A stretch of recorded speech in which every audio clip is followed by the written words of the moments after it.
Hello friends, welcome to CSC knowledge. Guys, हम लोग देखने जा रहे हैं हमारा न्यूमेरिकल टेक्निक्स का लेक्चर 2, लैग्रेंजेस इंटरपोलेशन। पिछले लेक्चर में हम लोगों ने न्यूटन वगैरह कर लिया था, न्यूटन रैप्सन कर लिया था, फाल्सी मेथड कर लिया था और बाइसेक्शन मेथड कर लिया था। फ्रेंड्स, लैग्रेंजेस इंटरपोलेशन होता क्या है? इसमें है कि एक आपको डाटा गिवन रहेगा, उससे आप एक इक्वेशन निकालेंगे और जो पर्टिकुलर पॉइंट पे आपसे वैल्यू क्वेश्चन में पूछेगा उस पर पुट करके वो कैलकुलेट कर लेंगे। चलिए, तो लैग्रेंजेस इंटरपोलेशन का एक फार्मूला होता है जो स्टैंडर्ड फार्मूला होता है, जिसके थ्रू हम अरेंजिंग करते हैं और इक्वेशन निकालते हैं। ठीक है, तो सबसे पहले जो फार्मूला होता है आपको वो याद होना चाहिए। इसका फार्मूला बहुत ही इंटरेस्टिंग होता है और बहुत ही सिंपल होता है। ठीक है, सपोज करिए कि ये आपका एक बॉक्स है जिसमें आपको एक डाटा दिया हुआ है।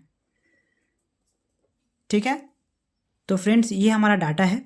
अब इसमें से हमें निकालना है इस y को। हम लोग कभी कभी देखेंगे y equal to F X भी होता है। ठीक है ना, कभी कभी यहाँ एफ एक्स भी हो सकता है, कोई इशू नहीं है, y equal to F X ही होता है। ठीक है फ्रेंड्स, तो अब है कि इसका फॉर्मूला क्या होगा।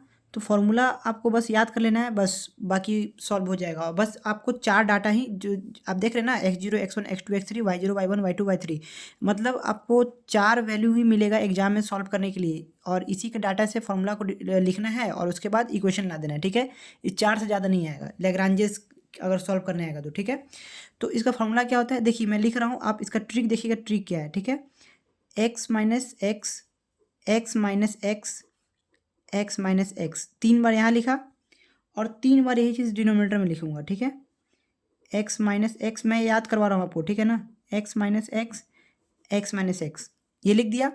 सबसे पहले हम y का निकालते हैं, x लिखते हैं और यहाँ पे लिखते हैं y0, y0 लिखते हैं। ठीक है, y0 लिखिए। अगर आप y का 0 लिख रहे हैं तो न्यूमरेटर में x का 0 नहीं रहेगा, बाकी रेस्ट रहेगा। मतलब अगर y0 लिख रहे हैं तो न्यूमरेटर का 0 वाला टर्म नहीं रहेगा और बाकी रहेगा 0 वाला टर्म, मतलब x0 नहीं रहेगा। तो बचा कौन, 1 2 3। समझ में आया, x minus x1, x minus x2, x minus 3 x3 कैसे याद रहेगा, समझ में आ गया अगर यहाँ y0 लेंगे तो। और जो आप x0 नहीं लिए ना इसमें न्यूमरेटर में, डिनोमिनेटर में क्या करेंगे, उससे बाकी तीनों को माइनस कर देंगे। इट मीन्स कि x0 x0 x0, इसमें से 1 2 3 माइनस कर देंगे। न्यूमरेटर में अगर y0 ले रहे हैं तो न्यूमरेटर में x0 नहीं आएगा, और जो न्यूमरेटर में नहीं आ रहा है उससे बाकी उस टर्म क्या हो जाएगा, सब्ट्रैक्ट हो जाएगा। x0 में से x1 घट गया, x0 में से x2 घट गया, x0 में से x3 घट गया। सिमिलरली प्लस ये कहाँ तक चलेगा आपको समझ में आ गया होगा, y0 y1 y2 y3। अब y1 क्लिक करेंगे वही चीज़।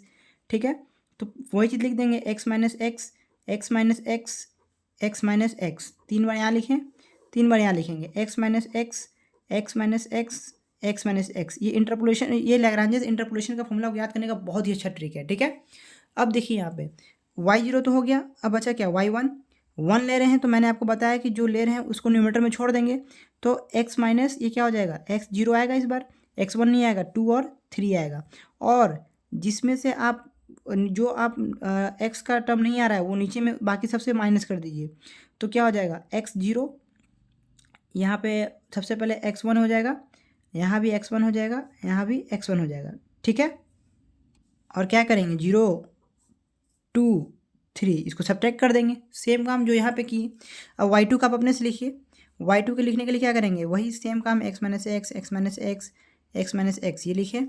यहाँ पे क्या हो जाएगा, x minus x, x minus x, x minus x, ये लिखे। ठीक है, अब किसका निकालना है, y2 का, तो 2 छोड़ देंगे न्यूमरेटर में, तो x0 1 3 आएगा और 2 2 2, अब इसमें से घटा देंगे किसको, 0 1 3। कितना सिंपल था। चलिए अब y2 लिख दिया मैंने, y3 आप खुद से लिखिए। तो फ्रेंड्स यही हो गया हमारा, देखिए y3 भी मैंने लिख दिया, y3 आप आई होप कि आप लिख लिए होंगे। यही हो गया लैग्रेंजेस इंटरपोलेशन। आपको ज़्यादा से ज़्यादा 4 कहीं आएगा, इससे ज़्यादा नहीं आएगा। ठीक है, तो कैसे लिखना है आप पैटर्न समझ गए, y0 y1 y2 3 y3 लिख देंगे और बाकी आप समझ ही गए हैं। तो अब क्या करना है, अब क्वेश्चन करते हैं जिसपे ये सॉल्व हो। ठीक है फ्रेंड्स, ये हमारा क्वेश्चन है, ये आपका डाटा दिया हुआ है, कह रहा है by using Lagrange's interpolation find a cubic polynomial. हमें क्यूबिक पॉलिनोमियल फाइंड करना है। ये देखिए आपको 4 डाटा दिया हुआ है। ठीक है, एक्स दिया हुआ है, वाई दिया हुआ है, यहाँ पे एफ एक्स भी हो सकता है, तो F X equal to Y होता है, मैंने आपको बताया। अब देखिए x minus x1 x minus x2, ये आपको पता चल गया कि क्या है, ये आपका क्या है, x0 x1 x2 x3। ये क्या है y0 y1 y2 y3 करना कैलकुलेशन है, सिर्फ नॉर्मल कैलकुलेशन करना है फ्रेंड्स। मेन आपको था फॉर्मूला याद करना, मैंने आपको ट्रिक बता दिया कि कैसे याद करना है, ठीक है।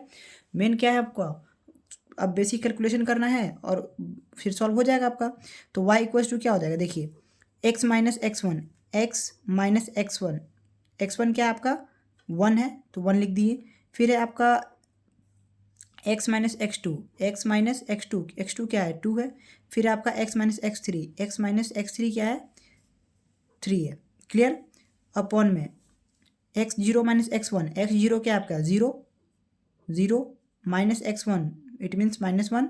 उसके बाद है X zero minus X two it means 0 minus 2 और 0 माइनस 3 ये लिख दिया मैंने। और यहाँ पे क्या है y0, y0 का वैल्यू क्या है 1, तो यहाँ पे मैंने लिख दिया 1, ठीक है फ्रेंड्स।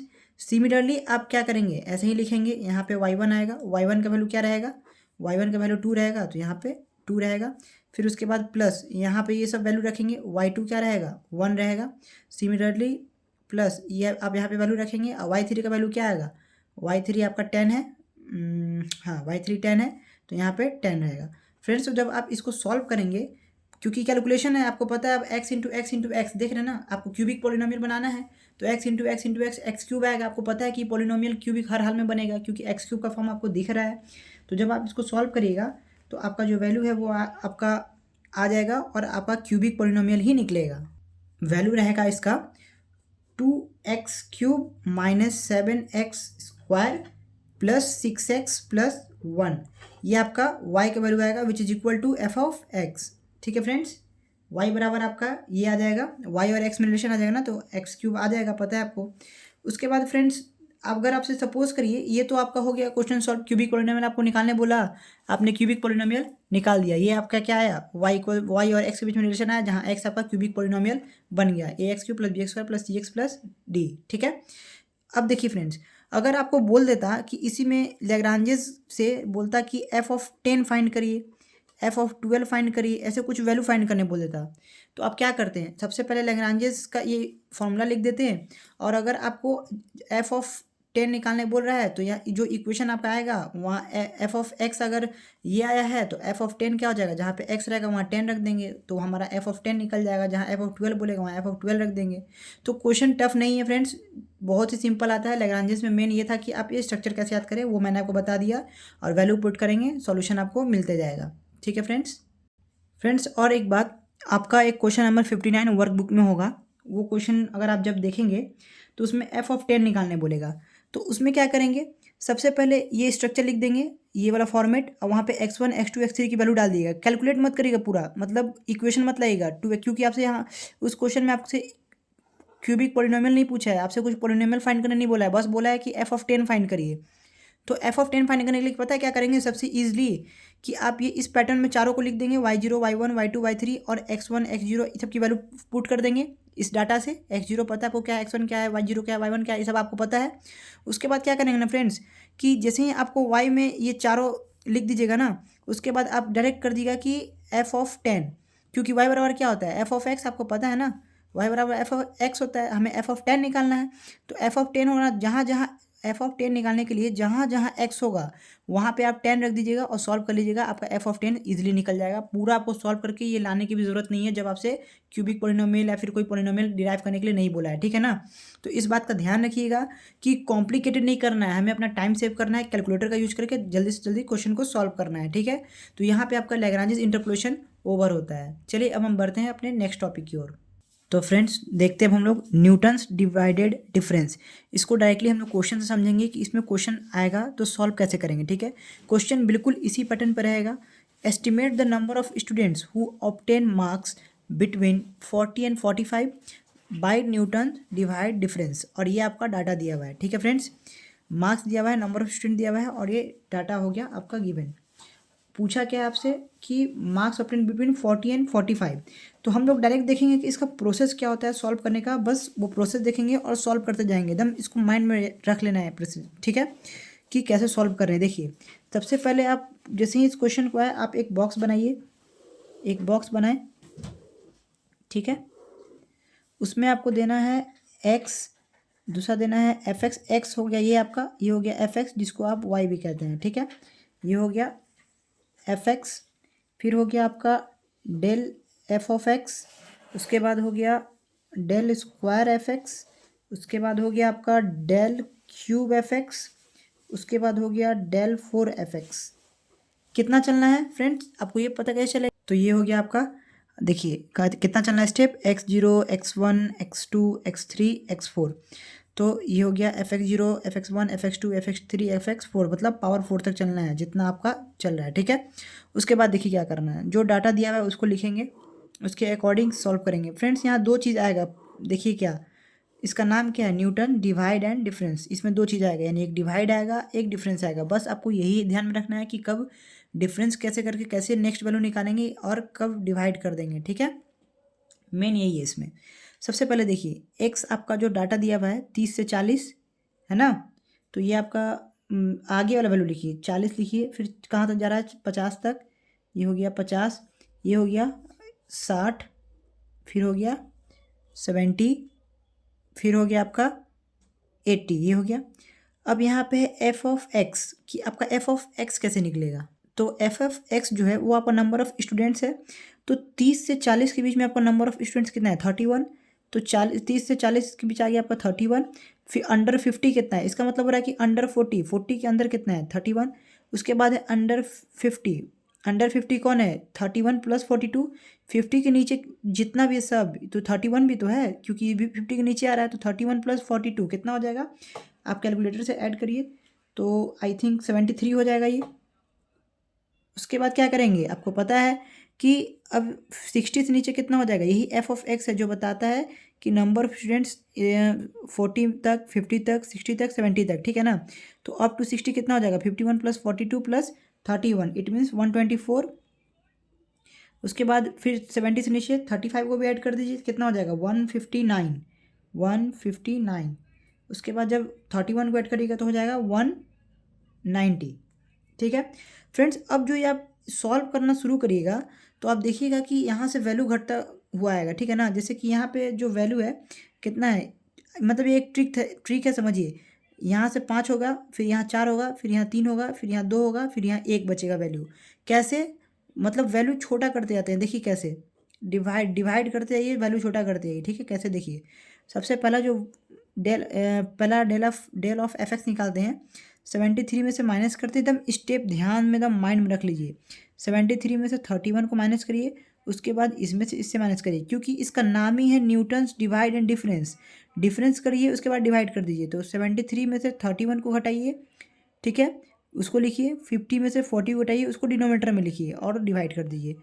इट मीन्स हम कर क्या रहे हैं, देखिए कैलकुलेटर है यहाँ पे, ठीक है। यहाँ पे है 73 - 31, तुम ध्यान देखिए। तो 73 - 31 किया हमने, ठीक है, इक्वल्स टू क्या आया 42। तो लिख दीजिए यहाँ पे 42, ठीक है। बीचों बीच लिखिएगा, इसके इन दोनों के बीच में ऑपरेशन हो रहा है ना, तो इन दोनों के बीचों बीच लिखना है, ठीक है। अपॉन 50 - 40 कितना हो रहा है 10, यानी कितना आएगा, डिवाइड करिएगा तो 4.2 आया। क्लियर, ये कैसे आया समझ में आया। अब ये सेम ऑपरेशन जैसे इन दोनों के बीच लगाएं, इसके इन दोनों के बीच लगाएंगे, इन दोनों के बीच लगाएंगे और इन दोनों के बीच लगाएंगे और इसी घटाते जाएंगे, ठीक है। तो अब 124 और 73 के बीच लगाएगा, तो देखिए क्या हो जाएगा, सेम काम करेंगे 124 - 73 इक्वल्स टू कितना हो गया 51 आया। उसके बाद 60 - 50 कितना हो जाएगा 10, इट मीन्स ये कितना आएगा आपका 5.1, ठीक है। समझ में आया। इसमें से इसको सब्ट्रैक्ट किए, इसमें से सब्ट्रैक्ट किए, फिर डिवाइड किए, क्योंकि इसका नाम ही है डिवाइड एंड डिफरेंस। सिमिलरली 159 - 124, 70 - 60 और इसको सॉल्व कर देंगे तो ये आ जाएगा आपका 3.5 और ये आ जाएगा जब इसमें इससे सब्ट्रैक्ट करिएगा तो 3.1 डिवाइडेड बाई 10, 80 - 70। क्लियर है फ्रेंड्स। एक बात याद रखिएगा कि जितना स्टेप आप आगे बढ़ते जाइएगा। यहाँ फर्स्ट स्टेप में 10 से डिवाइड होता है, सेकंड स्टेप में 20 से होगा, थर्ड स्टेप में 30 से होगा, लास्ट स्टेप में 40 से होगा। याद रखिएगा, ये एक तरह से ट्रिक याद रखिएगा एग्जाम में, ठीक है ना। अब देखिए, अब यह है कि आपने ये दो वैल्यू से ये कैलकुलेट किया, ये दो वैल्यू से ये कैलकुलेट किया, ये दो वैल्यू से ये, और ये दो वैल्यू से ये। अब ये दो वैल्यू से इसको कैलकुलेट करेंगे, ये दो वैल्यू से एक और कैलकुलेट करेंगे, ये दो वैल्यू से एक और कैलकुलेट करेंगे। तो ये कितना, ये 5 4 वैल्यू दिया, ये 4 कितना देगा 3, फिर ये 3 कितना देगा 2, फिर ये 2 कितना देगा 1। यही हमारा सॉल्व होते हुए आ जाएगा, ठीक है। बस हमें यहाँ एक टर्म तक लाना है। तो देखिए, अब हम क्या करेंगे, सेम काम 5.1 में से 4.2। अब बताएंगे डिफरेंस कितना हो जाएगा। अब जो 50 से 40 घटा रहे थे, अब 60 में से 40 घटाएंगे। फिर जब उसके बाद अभी एक को गैप रखेंगे, जैसे एक स्टेप आगे बढ़ रहे हैं तो एक को गैप रखिए, फिर उसके बाद आगे बढ़िएगा तो फिर 2 को गैप रखेंगे, इसमें से इसमें सब्ट्रैक्ट करेंगे। फिर जब यहाँ पूछिएगा तो इसमें से देखिए सॉल्व करते जाएंगे, आपको और क्लियर हो जाएगा, ठीक है ना। क्या कर रहे हैं, 5.1 माइनस 4.2 डिवाइडेड बाई क्या कर रहे हैं 5.1, इसमें से इसको सब्ट्रैक्ट करिए। फिर अब अभी तक इसमें से इससे कर रहे थे, अब इसमें से इससे करेंगे, यानी डिवाइड बाई 20। तो आप क्या करेंगे, चलिए इसको सॉल्व करिए। तो क्या है आपका 5.1 माइनस 4.2 माइनस 4.2, ये हो गया answer, divided by 20, divided by 20। 0 point कितना आ रहा है 9, 0 पॉइंट, फिर डिवाइड बाई 20 करेंगे, 5.1 माइनस 4.2 अपॉन 20, तो आ जाएगा 0.0450, ठीक है। कितना हो जाएगा 0.0450। सिमिलरली फ्रेंड्स, जैसे आपको इन दो वैल्यू से एक मिला, अब इन दो वैल्यू से एक निकालिए और 70 माइनस 50 करिए। जैसे 60 माइनस 40 पहले के लिए किए, अब 70 माइनस 50, फिर 80 माइनस 60, तो आपको यहाँ 4 से 3 वैल्यू मिल जाएगा। सिमिलरली 2 आप खुद निकालिए, मैं डायरेक्ट लिखूंगा। तो फ्रेंड्स देखिए, ये वैल्यू मैंने बताया आपको कैसे, और ये दो वैल्यू क्या आया, इन दोनों को करके फिर इसको इससे सब्ट्रैक्ट किए और फिर डिवाइड किए, तो ये दो वैल्यू आया, ठीक है। अब क्या करेगा, देखिए ये 4 वैल्यू से पहले कितना था 5, फिर कितना हुआ 4, फिर हुआ 3, अब कितना हो जाएगा 2। अब इसमें से इसको सब्ट्रैक्ट करिए तो कितना आ जाएगा, देखिए बस यही, इसमें से इसको सब्ट्रैक्ट करिए। अब कितना पहले छोड़े, पहले एक भी नहीं छोड़े, फिर एक छोड़े, फिर क्या किए, अब एक भी छोड़ के निकाल लिए, अब 2 छोड़ देंगे, 50 60 70 में सब किसको घटाएंगे 40 को। देखिए कैसे, यहाँ पे है माइनस, पहले इसको सॉल्व करिए, माइनस 0.0800 माइनस 0.0800, ये है। उसमें से क्या करना है, माइनस करना है कितना 0.0450 ये करना है, ठीक है। इक्वल्स टू कितना आ रहा है, माइनस 0.1250 आया, लेकिन डिवाइड भी तो करना है हमें आंसर में से। इसको कितना आ रहा है, देखिए लिख लेते, यहाँ पे लिखते हैं माइनस 0.1250, लेकिन अब इसको डिवाइड करना होगा कितना से 70 माइनस 40, इट मीन्स 30 से डिवाइड करिएगा तो कितना आ जाएगा, डिवाइडेड बाई 30, माइनस 0.0042, कितना आ रहा है माइनस 0.0042। क्या किए, इसको इससे सब्ट्रैक्ट किए, 70 को अब किससे सब्ट्रैक्ट किए 40 से, तो कितना आ गया 30, तो 30 से डिवाइड दिए तो ये वैल्यू आ गया। सिमिलरली अब इसको इससे सब्ट्रैक्ट करिए, फिर क्या करेंगे 80 में से किसको हटाएंगे 50 को, उसके बाद क्या आ जाएगा डिवाइड कर देंगे तो आंसर आपका आ जाएगा। देखिए क्या आएगा, सॉल्व करते हैं, ये किए माइनस 0.02.0200, ठीक है। उसके बाद माइनस आता है, क्या कर रहे हैं माइनस कर रहे हैं ना, ऑलरेडी यहाँ पे माइनस है तो माइनस माइनस क्या हो जाएगा प्लस, क्योंकि यहाँ ऑलरेडी वैल्यू माइनस है और माइनस ही करते हैं इसमें से, इसको ऑलरेडी माइनस है तो प्लस हो गया। फिर 0.0800 ये हुआ, इक्वल्स टू किए, अब डिवाइड कितना से कर देंगे 30 से, क्योंकि 80 माइनस क्या हो रहा है 50, वो भी कितना हो जाएगा 30 ही होगा। तो आपका आंसर आ जाएगा 0.0020, कितना आ रहा है 0, इन दोनों को सॉल्व करें तो 0.0020। फ्रेंड्स ये आपका आ रहा है, ठीक है। तो देखिए अब हमारा 3 से क्या हो गया 2 हो गया। सेम काम अब इसको इससे सब्ट्रैक्ट करिए तो कितना हो जाएगा 0.0020, और माइनस माइनस माइनस ऑलरेडी है तो कितना हो जाएगा प्लस 0.0042। डिवाइड कितना से करेंगे, अब पहले कितना छोड़े 50 माइनस 40 किए, फिर 60 माइनस 40, मतलब एक गैप रखें, फिर 2 गैप रखें, अब कितना 3 गैप रखेंगे, इट मीन्स 80 माइनस 40। समझ रहे हैं ना, ये सब याद रखिएगा प्रोसेस। इसको जब सॉल्व करिएगा तो आपका वैल्यू आएगा 0.0002, ये आपका आएगा, ठीक है फ्रेंड्स। अब क्या करना है कि इससे आगे का प्रोसेस क्या है, ये तो हम समझ गए कि क्या करना है। सबसे पहले जो आपका डाटा दिया हुआ था आपने वो लिख दिया, 40 से 50 60 70 80 तक लिख दिया, ठीक है। फिर fx लिख दिया, fx जो आपका नंबर ऑफ स्टूडेंट था वो लिख दिया 31, फिर 50 तक था तो 31 + 42 ऐसे करके 73 ऐसे करके लिख दिया आपने।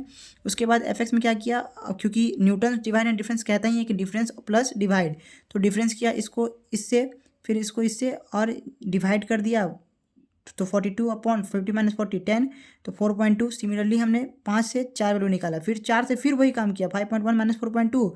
अब क्या किया, जब इन दोनों के बीच का आ रहा था, जब ये इन दोनों का बीच का आया तो इसको क्या करेंगे, एक यहाँ भी गैप रखेंगे, 60 - 40 किए, अब 20 से किए।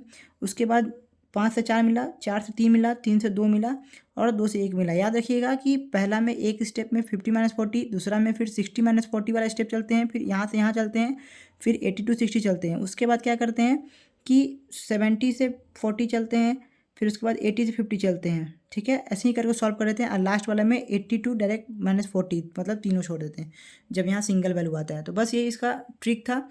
अब उसको क्या करिए ना कि जो आपका इस पूरे ग्राफ में जो पूरे फिगर में टॉप वैल्यू है उसको सर्कल कर लीजिए। क्यों करेंगे बताता हूँ।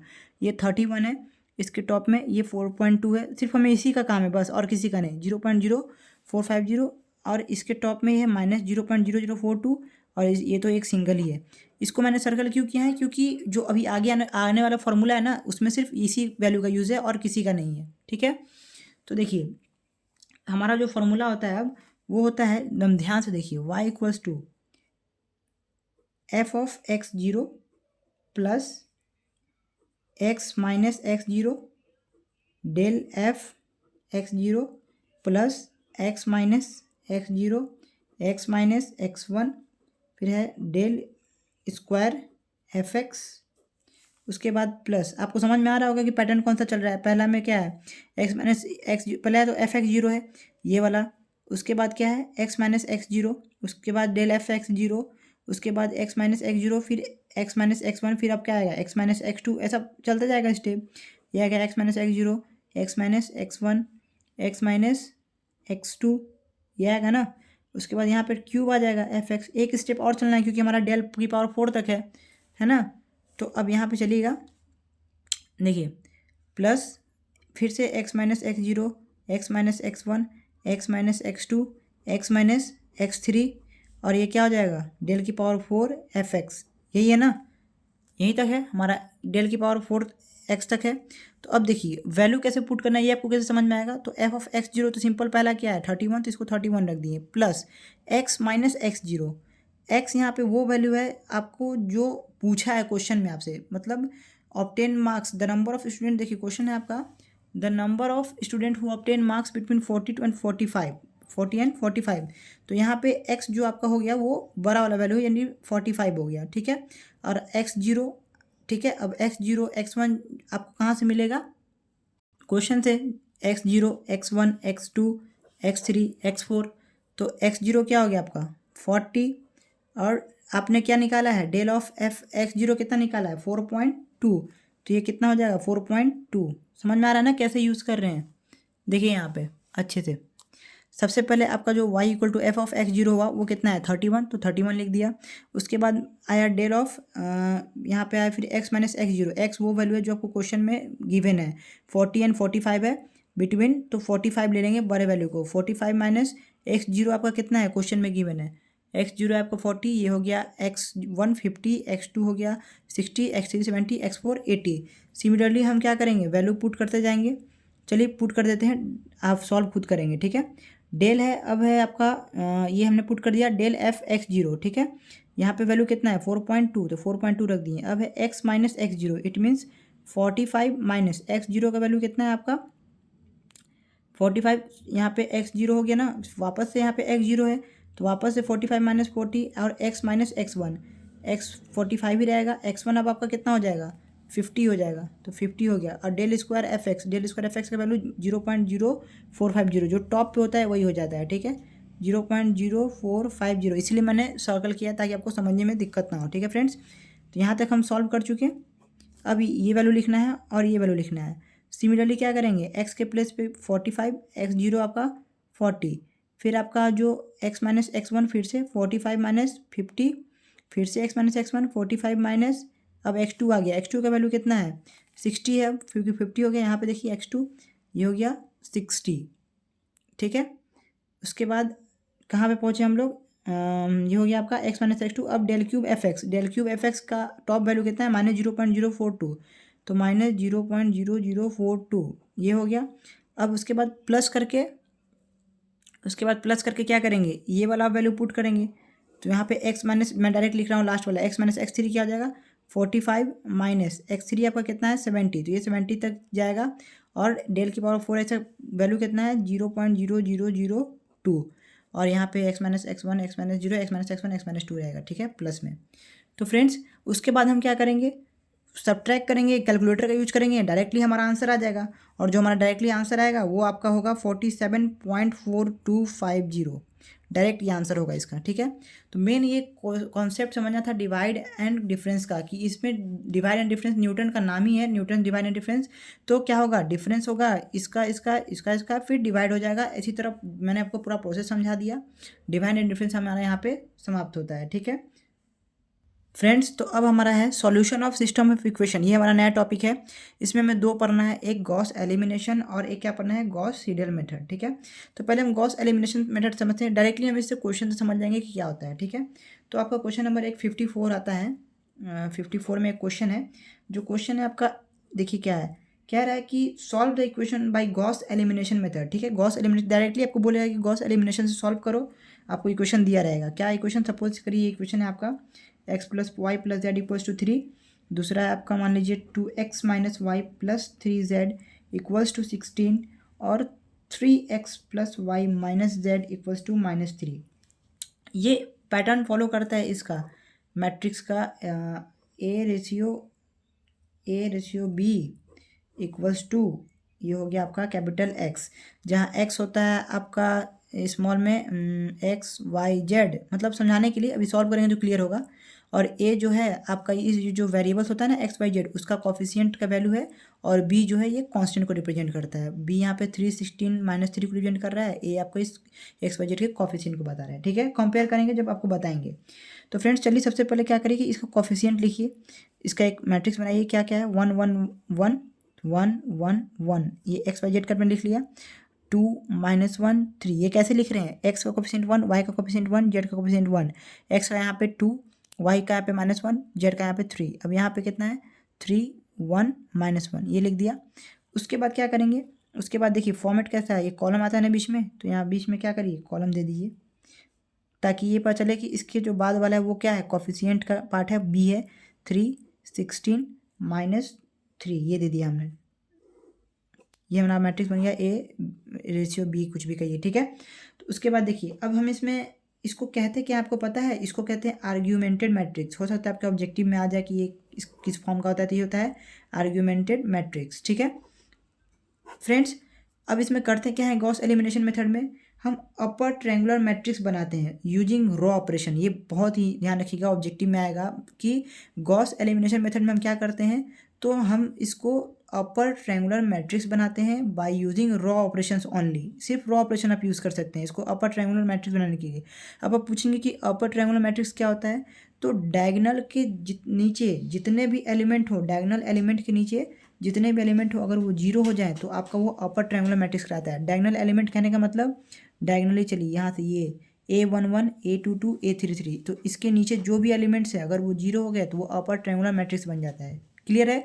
तो अब हमें रॉ ऑपरेशन लगा के इसे जीरो करना है, इसे जीरो करना है, इसे जीरो करना है। अब आप कैसे भी कर सकते हैं, ठीक है। और ऑपरेशन कौन सा यूज करना है, सिर्फ रॉ ऑपरेशन।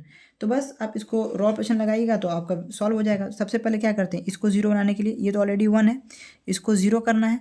तो और ऑपरेशन क्या लगा सकते हैं, ऑपरेशन किस में कर रहे हैं, R2 में क्या करिएगा, R2 में घटा दीजिए 2 times of R1, 2 times of R1 घटाइएगा तो 2 - 2 कितना हो जाएगा 0, तो 2 टाइम्स ऑफ R1 कर दिए। और R3 में क्या कर सकते हैं, R3 में घटा देंगे 3 टाइम्स ऑफ R1, R3 में सब्ट्रैक्ट कर देंगे 3 टाइम्स ऑफ R1। तो चलिए यहाँ पे अब लिखते हैं, तो क्या होगा, ऑपरेशन हमारा सॉल्व हो गया। ऑपरेशन किस में हो रहा है, 2 और 3 में, तो जो रॉ 1 है वो एज इट इज़ लिखा गया। क्लियर। अब देखिए क्या है, R2 में घटा रहे हैं 2 टाइम्स ऑफ R1, तो 2 - 2 0, अब फिर यहाँ पे -1, फिर -2, ये हो जाएगा कितना -3। सिमिलरली ये कितना हो जाएगा, जो सॉल्व करिएगा 1, ये हो जाएगा 10, ठीक है। अब देखिए 3 - 3 टाइम्स ऑफ R1, 3 - 3 × 1 3 हो जाएगा 3 माइनस 3 ये भी 0। उसके बाद R3 यहाँ पे 1 minus 3 times of R1 1 minus 3 तो कितना हो जाएगा -2। सिमिलरली ये कितना हो जाएगा -4। ये कितना हो जाएगा तो सॉल्व करिएगा -12। ठीक है फ्रेंड्स। उसके बाद देखिए अब हमें क्या करना है, ये 2 जीरो बन गया, बस अब इसे जीरो बनाना है। तो इसे जीरो बनाने के लिए आप क्या कर सकते हैं, तो देखिए क्या कर सकते हैं, हमें इसे जीरो बनाना है। ऑपरेशन किस में करना है, ये रो 1 है, ये रो 2 है, ये रो 3 है। रो 3 में तो आप R3 में क्या ऑपरेशन कर सकते हैं कि ये वैल्यू ज़ीरो हो जाए। तो इसके लिए अगर आप दिमाग लगाइएगा तो हम क्या करते हैं कि R3 में पहले 3 से मल्टीप्लाई कर देते हैं, 3 टाइम्स ऑफ R3। उसके बाद हम सब्ट्रैक्ट कर देते हैं 2 टाइम्स ऑफ R2। देखिए इससे क्या फ़ायदा हुआ, R3 यहाँ पे इस मेन फोकस हमारा किस पे है, इस पे, क्योंकि 3 से इस पे मल्टीप्लाई करेगा तो जीरो ही रहेगा, इस कोई चेंजिंग नहीं आएगा इस पोजीशन पे। उसके बाद देखिए -2 टाइम्स ऑफ R2 करना है, तो R2 भी इसका जीरो ही है इसके ऊपर कॉरस्पॉन्डिंग, तो ये इसमें कोई चेंजिंग नहीं आएगा। ठीक है ना। ऑपरेशन इस तरीके से लगाना है कि जो आप जीरो कर दिए वो चेंज नहीं होना चाहिए। तो अब यहाँ पे -2 है, इसको जीरो करना था, तो 3 टाइम्स ऑफ R3, तो 3 2 जा कितना हो जाएगा -6, और -2 times of R2, 2 times of R2, ये R2 में आ रहा है तो 2 3 जा 6, और माइनस करें तो माइनस माइनस प्लस, इस मीन 6 ये हो जाएगा आपका -6, ये हो जाएगा +6, यानी अब जीरो हो जाएगा ना, ये जीरो आ गया। बहुत ही सिंपल था। तो अब जो आपका नया मैट्रिक्स बनेगा वो कैसा बनेगा, देखिए ये ऑपरेशन लगाने के बाद आपने 1 और 2 में कोई चेंज नहीं किया तो उसको एज इट इज़ लिखिए, 0 -3 1 10। R3 में क्या कर रहे हैं, 3 टाइम्स ऑफ R में, इसमें कोई चेंज नहीं आएगा, ये आपका 0 बन गया। अब इसको लिखने के लिए क्या हो जाएगा, जब आप इसको सॉल्व करिएगा -14 और -46 ये आ जाएगा। ठीक है फ्रेंड्स, क्लियर कैसे हुआ ये आपको मैंने अच्छे से समझा दिया। यहाँ 56 होगा फ्रेंड्स, 44 लिखा गया, 5 होगा -56। अब देखिए अब यहाँ पे क्या करते हैं, यहाँ पे जो आपका फॉर्म है AB = x इस फॉर्म में आ गया। अब यहाँ पे होता है x, यहाँ पे होता है y, यहाँ पे होता है z। ठीक है, x y z से कंपेयर जब करेंगे तो यहाँ पे देखिए ये जो टर्म है ये कितना देगा आपका, जो इक्वेशन क्या बनेगा, अब यहाँ से इक्वेशन बनाते हैं तो ये आपका हो जाएगा -14 z इक्वल्स टू आपका कांस्टेंट कितना है -56। एकदम ध्यान से समझिए, कुछ कॉम्प्लिकेशन नहीं है। यहाँ z के सामने कौन है, ये वाला बस टर्म बचा हुआ था, -14 z इक्वल्स टू -56, तो 14 4 जा 56, तो z इक्वल्स टू 4, माइनस से माइनस खत्म, z का वैल्यू आपको मिल गया। अब यहाँ से क्या करेंगे, y का इक्वेशन लिख, क्योंकि यहाँ पे तो x भी जीरो था, y भी जीरो था, यहाँ पे z सिर्फ था, यहाँ पे x जीरो है और ये y है और ये z है। तो यहाँ से इक्वेशन क्या बनेगा आपका, जो इक्वेशन बनाएगा -3y + z इक्वल्स टू 10 बनेगा, क्योंकि देखिए -3y + z जो यहाँ पे 1 है ना, तो z हो गया इक्वल्स टू 10। ये पहला x, दूसरा y, तीसरा z। ठीक है, तो आपका यहाँ पे z का वैल्यू पता है 4, तो यहाँ पे 10 - 4 कितना हो जाएगा 6, तो y इक्वल टू हो जाएगा 6/3, माइनस इधर चला जाएगा, 3 2 जाए, इट मीन्स आपका z का y का वैल्यू कितना आया -2 आया। y कितना आ गया आपका -2, z कितना आ गया आपका 4। अब क्या करेंगे, x का इक्वेशन देखिए, यहाँ पे तो सिंपल दिख रहा है कि x + y + z equal to 3 है, क्योंकि ये भी 1 1 1 1 है। तो आपका x कितना आ जाएगा 3, y कितना है -2, तो इधर आएगा तो +2, और यहाँ पे z कितना है 4, इधर आएगा तो -4, it means 1, x equal to. तो फ्रेंड हमारा x का वैल्यू 1 आया, y का वैल्यू -2 आया और z का वैल्यू 4 आया। तो हमें बस इसमें यही निकालना था कि x बाई जेड क्या होगा by Gauss elimination method. Gauss elimination method में यही कहता है कि अपर ट्रायंगुलर मैट्रिक्स पहले बनाइए। अपर ट्रायंगुलर मैट्रिक्स कहने का मतलब डायगोनल के जितने भी एलिमेंट नीचे हैं उसको जीरो करिए। उसके बाद क्या करिए, कंपेयर कर लीजिए x बाई जेड से कि यहाँ पे x जीरो था, y जीरो था, z -14 था, तो -14 z इक्वल टू -56, क्योंकि ये b क्या है, कॉन्स्टेंट है जो आपके RHS में होता है। ठीक है, अब ये क्या है, यहाँ पे x जीरो है, y -3 है, z 1 है, तो -3y + z यहाँ से इक्वेशन बना लिए। अब यहाँ से x + y + z equals to 3 equation बना लिए और सॉल्व कर दिए तो हमारा वैल्यू आ गया। फ्रेंड्स यही था आपका गॉस एलिमिनेशन मेथड। ठीक है, और ये क्वेश्चन नंबर 54 भी था। ठीक है ना फ्रेंड्स, अब है हमारा Gauss Seidel method. Gauss Seidel method क्या होता है, इसमें भी हम क्या करते हैं, x y z की वैल्यू निकालते हैं, लेकिन इसमें इटरेशंस से के थ्रू निकालते हैं। मतलब इसमें होता है कि first iteration, second iteration, third iteration, fourth iteration. तो यहाँ परफॉर्म 4 इटरेशन बोला है, तो हमें x1 x2 x3, फिर x2 x3 x2 y2 z2, फिर x3 y3 z3, फिर x4 y4 z4 यहाँ तक निकालना है वैल्यू। ठीक है, एकदम सिंपल है, कोई दिक्कत नहीं है, बस आपको रूल्स पता होना चाहिए कि गॉस सीरियल मेथड में हम करते क्या है। सबसे पहले जो क्वेश्चन दिया हुआ है ना, जो क्वेश्चन देखिए, क्वेश्चन के थ्रू समझते हैं। ये आपका क्वेश्चन नंबर आई थिंक 55, बहुत ही इंपॉर्टेंट क्वेश्चन है। देखिए इसमें क्या है ना कि सबसे पहले आपका गॉस सीरियल मेथड कहता है कि डायगोनली डोमिनेंट होना चाहिए जो क्वेश्चन आपका गिवन है, और अगर नहीं है डायगोनली डोमिनेंट गिवन तो आप उसको बनाइए, उसके बाद सॉल्व करना स्टार्ट करिए। तो डायगोनली डोमिनेंट से आप क्या समझते हैं, डायगोनली डोमिनेंट इससे क्या समझते हैं, डायगोनली डोमिनेंट का मतलब ये होता है कि जैसे कि 3 इक्वेशन रहेगा आपका, एक में x पहला डोमिनेंट होना चाहिए, दूसरे में y डोमिनेंट होना चाहिए, तीसरे में z डोमिनेंट होना चाहिए, तीसरे इक्वेशन में, ठीक है। तो डोमिनेंट का मतलब ये हुआ कि अगर आप पहला में x डोमिनेंट होना चाहिए, इसका मतलब ये हुआ कि आप जो दूसरा कोफिशिएंट है y और z का, उन दोनों को ऐड करिए तो आपका x बड़ा होना चाहिए, और अगर x उन दोनों के सम के बाद भी बड़ा है तो वो x डायगोनली डोमिनेंट है उन दोनों पे। देखिए कैसे, यहाँ पे समझाते हैं। यहाँ पे 9 है x का कोफिशिएंट, यहाँ पे क्या है 4 है, यहाँ पे 1 है, नो मैटर की साइन क्या है माइनस प्लस, बस कोफिशिएंट देखना है। 4 है, यहाँ पे 1 है, 4 + 1 5, और ये कितना है 9। यहाँ पे x क्या है डायगोनली डोमिनेंट है। अब देखिए यहाँ पे है y, ठीक है, क्योंकि यहाँ डायगोनल के प्लेस पे कौन होता है y होता है सेकंड वाले इक्वेशन पे, इसीलिए इसको देख रहे हैं। तो अब यहाँ देखिए, यहाँ पे है 6, यहाँ पे है 7, देख रहे हैं ना, नो मैटर साइन क्या है, ठीक है ना, हमें बस कोफिशिएंट से मतलब है, ठीक है। इसका है 6, इसका है +1 7, लेकिन ये है 2, क्या ये डायगोनली डोमिनेंट है, बोलेंगे कि नहीं है।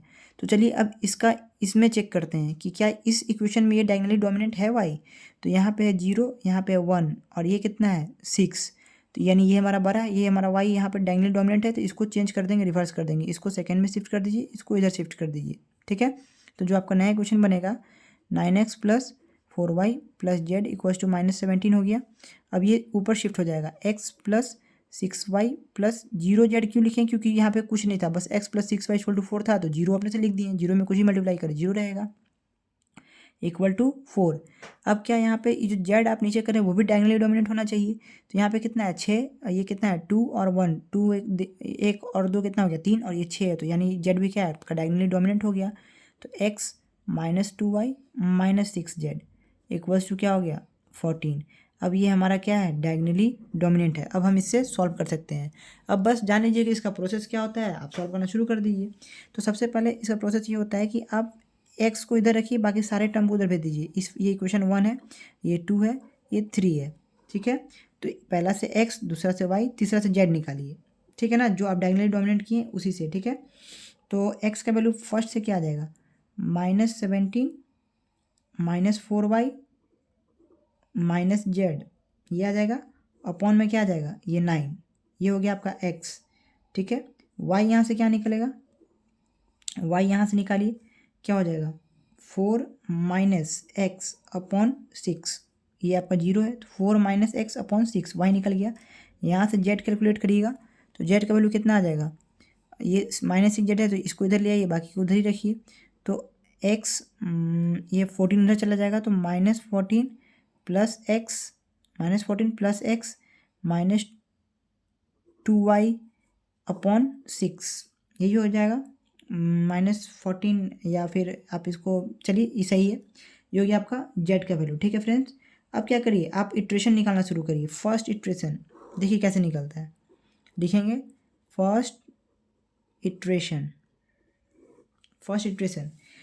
इटरेशन में हमारा जो वैल्यू है x का फर्स्ट इटरेशन आपको समझना बहुत जरूरी है, याद रखिएगा फ्रेंड्स।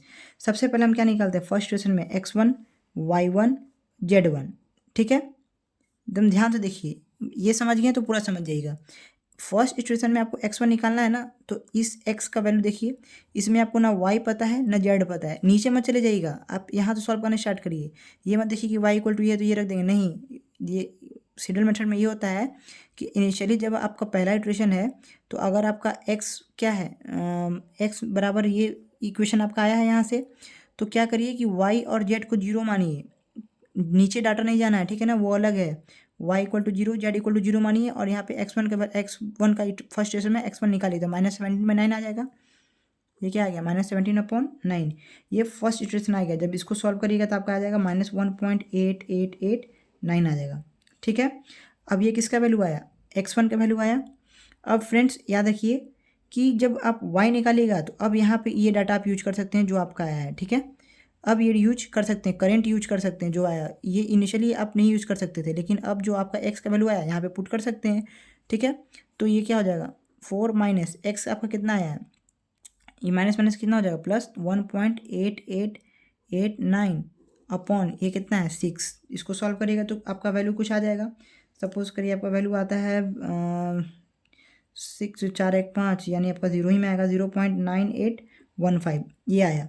अब आपका Z1 है, अब यहाँ पे आपको x भी मिल गया, y भी मिल गया, है ना, x भी मिल गया, y भी मिल गया। तो अब यहाँ पे आप यूज कर सकते हैं, यही इनिशियली क्या करना है, जो डाटा है तो उसको छोड़ के रेस्ट को जीरो मान लेना है, वाई जेड को जीरो मान लिए, और उसके बाद जो वैल्यू आता है कि आप पुट करते हैं, तो जेड का वैल्यू क्या आ जाएगा, -14 प्लस एक्स आपका कितना है, -1.8889, फिर -14 प्लस एक्स, फिर -2y, वाई भी आप निकाल चुके हैं, तो अब वाई वाला ये यहाँ पे पुट कर सकते हैं 0.9815/6। इसीलिए मैंने बोला कि फर्स्ट इटरेशन बहुत इंपॉर्टेंट है, इसको सॉल्व करिएगा तो -2.9753 आएगा।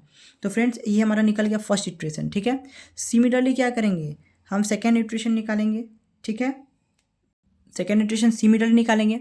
अब आप बोलिएगा कि सेकेंड इटरेशन में जो अब यहाँ x की वैल्यू होगा, यानी कि अब x2 निकालेंगे, x1 तो निकल गया, तो क्या इसमें भी y और z जीरो होगा, नहीं फ्रेंड्स, y z इसमें जीरो नहीं होगा, क्योंकि आपने करंट, अब आपका क्या है y z, आपका करंट z ये है, आपका करंट y ये है, ठीक है ना। अब तो वहाँ पे तो फर्स्ट इटरेशन में हमको पता नहीं था, इसलिए हमने क्या किया, 0 0 मान लिया। अब आपको तो पता है ना कि y और z क्या है, तो सेकेंड इटरेशन के लिए y का वैल्यू आपका क्या हो जाएगा, 0.9815, ये वाला जो आपने कैलकुलेट किया, और जेड का वैल्यू हो जाएगा -2.9753, ये हो जाएगा आपके लिए जेड, ये हो जाएगा वाई। वापस से आप यहाँ पुट करेंगे वाई और जेड का वैल्यू, तो आपको फिर से x2 मिल जाएगा, और फिर जो आपको y2, फिर आपको जो नया x का वैल्यू मिलेगा y में पुट करेंगे, मतलब y 4 माइनस एक्स, जो x का वैल्यू अब यहाँ पे सेकंड इटरेशन में मिलेगा यहाँ पुट करिएगा। उसके बाद जो वैल्यू मिलते जाएगा वहाँ, फिर y का जो वैल्यू मिलेगा यहाँ पुट करेंगे, x यहाँ पुट करेंगे, फिर जो z मिलेगा थर्ड इटरेशन में वहाँ पे z वो हो जाएगा, y ये वाला हो जाएगा जो आप इसमें पुट करिएगा। तो इसी तरह हमें कितना इटरेशन इस क्वेश्चन में निकालना था फ्रेंड्स, अप टू 4 इटरेशंस। तो आपका फर्स्ट इटरेशन मैंने समझा दिया। सिर्फ फर्स्ट इटरेशन में क्या करते हैं कि y equal to Z equal to मतलब इनिशियली 0 रखते हैं, बाकी जो वैल्यू आता है करंट लेते जाते हैं, सॉल्व करते जाते हैं। तो यही था आपका क्या, गॉस सीडल मेथड। मैंने आपको दोनों मेथड पढ़ा दिया फ्रेंड्स, गॉस सीडल भी पढ़ा दिया और गॉस एलिमिनेशन भी पढ़ा दिया, ठीक है फ्रेंड्स। अब हमारा है न्यूमेरिकल इंटीग्रेशन। न्यूमेरिकल इंटीग्रेशन में हमारा 3 चीज़ आता है। पहला हम देखते हैं ट्रेपेजोइडल रूल क्या होता है। ट्रेपेजोइडल रूल होता है, ये आपको ऑब्वियस ही बात है कि न्यूमेरिकल इंटीग्रेशन बोल रहा है, यानी इंटीग्रेशन फाइंड करने का कोई फार्मूला होगा, लेकिन इसमें इंटीग्रेशन करना नहीं है, बस बेसिक सब फार्मूला है उस पर फिट कर देना है। तीनों में वही है फ्रेंड्स, और कुछ नहीं है, कोई कैलकुलेशन नहीं है। क्वेश्चन इस फॉर्म में रहेगा, integration a to b limit दिया रहेगा, fx dx के फॉर्म में रहेगा, तो उसको कन्वर्ट कर देना, डायरेक्टली लिख देना है equals to h/2 y0 plus yn। y0 है आपका fx का पहला टर्म, yn है लास्ट टर्म, ठीक है। क्वेश्चन अभी यहाँ है, समझ में आएगा, plus 2 times of y1 plus y2, zero यहाँ y0 ले लिए तो y1 y2 y3 छोड़ देंगे, यहाँ पे yn ले लिए तो यहाँ पे yn-1 तक जाएंगे, ठीक है, क्योंकि yn लास्ट टर्म है, yn ले लिए तो yn-1 उससे प्रीवियस, ठीक है, तो यहाँ तक जाएगा। तो फ्रेंड्स ये फॉर्मूला था। याद करने का ट्रिक क्या है कि h/2 y0 yn ले लिए, प्लस 2 से बाकी सारा जो रेस्ट बच गया उसको लिख दिए, ठीक है। अब यहाँ पे एक क्वेश्चन है, इंटीग्रल 0 से 6 dx 1 plus x square upon में। सबसे पहले ए बी क्या है वो लिखिए, ए इक्वल्स टू क्या है 0, बी इक्वल्स टू क्या है 6, कंपेयर करिएगा तो क्लियर है। अब देखिए यहाँ पे एन निकालिए कि एन क्या होता है। एन हो गया कितना नंबर तक गया है, 6 नंबर तक गया है, तो एन इक्वल्स टू 6, ठीक है। अगर यहाँ पे पूछिए कि एच क्या है, तो एच होता है आपका b माइनस ए अपॉन एन, ये फार्मूला होता है एच निकालने का, ठीक है। और जहाँ n इक्वल टू होता है नंबर ऑफ सब इंटरवल्स, यानी यहाँ तक 6 तक, ठीक है। b क्या है आपका 6 है, तो 6, a क्या है 0, तो 6 minus 0/6 that is equal to 1। अगर आपसे ये h का वैल्यू कितना आया 1 आया, तो h की जगह यहाँ 1 पुट कर देंगे। फ्रेंड्स अगर आपसे कोई पूछे कि ऑर्डिनेट क्या होगा, अगर इसमें कितना ऑर्डिनेट होगा, तो ऑर्डिनेट इक्वल टू होता है n+1, ठीक है। ऑर्डिनेट क्या होता है n+1, याद रखिएगा, डेट इज 6 + 1 7, ये ऑब्जेक्टिव में पूछ सकता है। अब है कि इसको जब सॉल्व करिएगा तो कैसे सॉल्व करिएगा, ये इंटीग्रेशन दिया हुआ है, इंटीग्रल 0 से 6 dx upon 1 plus x square, तो आप क्या लिख सकते हैं, ट्रेपेजोइडल रूल से फाइंड करने बोल रहा है, तो h/2, h आपने निकाल लिया 1, इट मीन्स 1/2, क्लियर है। y0 प्लस y1, y0 यानी पहला टर्म क्या है 1.00, it means 1, plus Y N last term, last में क्या है 0.0270 है ना, 0.0270। मैं आपको कॉन्सेप्ट दे रहा हूँ, समझते जाना है आपको, ठीक है। उसके बाद है +2, एकदम कुछ है ही नहीं इसमें, y1 अब बचा कहाँ से, y1 से, तो y1 से लेके y5 तक ऐड कर दी, क्योंकि पहला और लास्ट को आपने जोड़ दिया है। तो 2 टाइम्स किसको करते हैं, यहाँ तक करते हैं। तो जब इसको सॉल्व करिएगा तो क्या हो जाएगा 0.50 plus 0.20 plus and so on, ऐसे करिएगा तो क्या हो जाएगा, वैल्यू आपका सारा लिखा गया। उसके बाद जब आप सॉल्व करिएगा तो आपका डायरेक्टली क्या हो जाएगा, आंसर आ। तो फ्रेंड्स इसमें बस कुछ नहीं करना है, ऐसे वैल्यू लिखते जाइएगा, ऐड करिएगा कैलकुलेटर के हेल्प से, डायरेक्टली जो है आपका वही आपका आंसर हो जाएगा। बस इसमें ट्रेपेजोइडल रूल में यही था।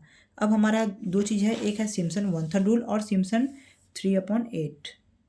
फ्रेंड्स तो देखिए ये हमारा है सिम्पसन 1/3 रूल, सिम्पसन 3/8 रूल, ठीक है। देखिए इसमें क्या इंटीग्रेशन का फॉर्म यही होगा, a to b f(x)dx। आपको क्या देगा कि 1/3 रूल से सॉल्व करिए, तो 1/3 से जब सॉल्व करने बोलेगा तो यहाँ h/3 होगा, मतलब समझिए कि कैसे कैच करना है, ठीक है ना। और जब 3/8 रूल से बोलेगा तो यहाँ 3/8 रहेगा, और जब आपको ट्रेपेजोइडल से बोलता है तो सिंपली h/2 रहता है, ठीक है।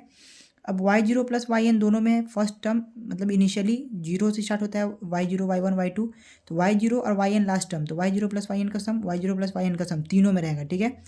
प्लस देखिए सिम्पसन में क्या है 2, और इसमें क्या है इवन टर्म जा रहा है 2 4 6 8, 2 का मल्टीपल होगा, प्लस 4 का मल्टीपल ऑड होगा 1 3 5 7 ऐसे 9 11 ऐसे करके, ये ऑड का मल्टीपल किसके साथ होगा, 4 के साथ, सिम्पसन 1/3 में, क्लियर है।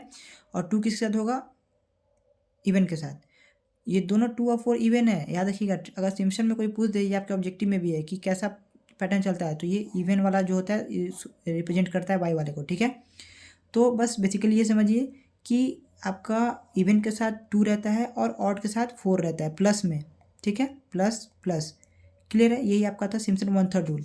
और सिम्पसन 3/8 रूल में होता है कि यहाँ तक तो समझ में आ गया आपको, 3/8 है तो 3/8h, उसके बाद है y0 plus yn first plus last, उसके बाद 2, इसमें पहला में 3 का मल्टीपल आता है, y3 y6 y9 y12 ऐसे करके आएगा, y/yn-3 तक आएगा, मतलब इसमें 3 का मल्टीपल 2 के साथ, और इसमें आता है 1 2 4 5 जो बच गया, ठीक है, क्लियर।